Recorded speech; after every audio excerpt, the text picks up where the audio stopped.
Welcome back to a typical street in Australia. Back in 50 years ago or more, these were the houses behind me that represented people's dreams on that 2,000 square metre block. And on that 2,000 square metre block, we're seeing today the transformation in 2018 of what people can do with that. So to make that dream a reality, I'd like to introduce you to Brendan. Brendan's a big part of that. Hey Brendan, how you doing? Nice to see you, Kevin. You too, mate. Nice to see you. So about a year ago, Brendan, you found this house behind me. Correct. And you brought that up with one of our Property Revolution students. And the goal was to do about a 1 into 4, but she couldn't do that because if the driveway was just a one deal, she could only probably get what, 1 into 3? 1 into 3, yes. And we needed a little bit of an overlay from the adjoining property. So what we ended up doing was actually acquiring the property next door and bringing the project together. And we'd refer to that as a 2 into 8. So that you start with 2 original lots and end up with 8 individual lots at the end of the day. And as you can see behind me, this subdivision's almost finished. Kevin and I love to see concrete and survey pegs in the ground. We love to see concrete. Yes, we do. But basically the complication started here. Our Property Revolution student had enough funds to do one deal. So instead of her just doing that one deal and losing a block, we decided to create a thing called a cooperative. And in that cooperative that we created, it meant that the students in our group were able to literally crowd fund the deal. Now, crowdfunding's illegal, so that's why we had to create a cooperative. And by having members in that cooperative meant that they could put any number of dollars in, whether it's 10,000 or 100,000, to create this outcome. So what we're looking at today is a house that was bought behind me for about high fives, I think it was. Both of them. And the other one was about high fives? Correct. And now we're going to put this house on the market for about 400 for the sake of a number? 400 and 420. Okay, 400, 420. So it means that our client would then have lost about $180,000 on the deal, but they picked up 3 blocks of land in this place in Australia that sell for about $300,000 each? Easily. Okay.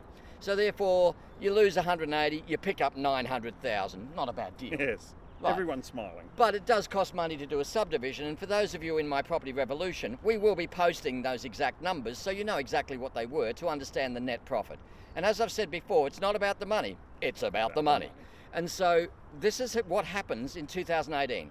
People are getting used to smaller lots, and these ones, as you've seen, are 350, 450, 500 square metres. That's fairly typical in Australia today. Absolutely. So that's the fun bit about what you're seeing. So what we're going to show you now is what a typical 2,000 square metre block transforms into.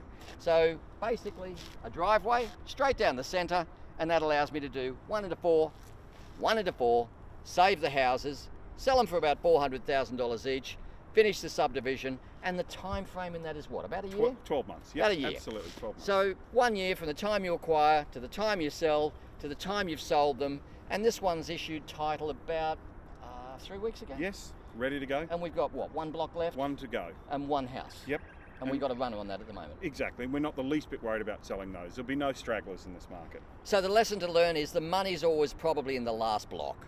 So until you actually sell that last block, until it's all over Red Rover, that's where the profit is. Absolutely right, absolutely. So guys, I hope you've learned a bit from that. As we continue down this typical street in Australia, you'll see some other examples, such as less formed as this, and we'll walk through a couple of the renovated houses.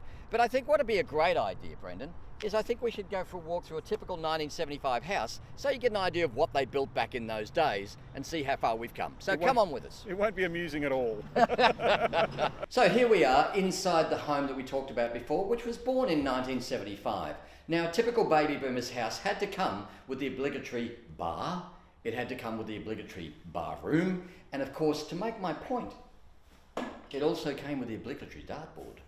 And so you're actually going to sell this house for $400,000? Absolutely, great home, good bones, as we say, a big solid home in a fantastic area. It'll sell for over 400 all day, every day. God, it reminds me of an old English pub from the past. Yes, it does. Yes, it does. We don't do anything but just create a memory of our architecture, guys.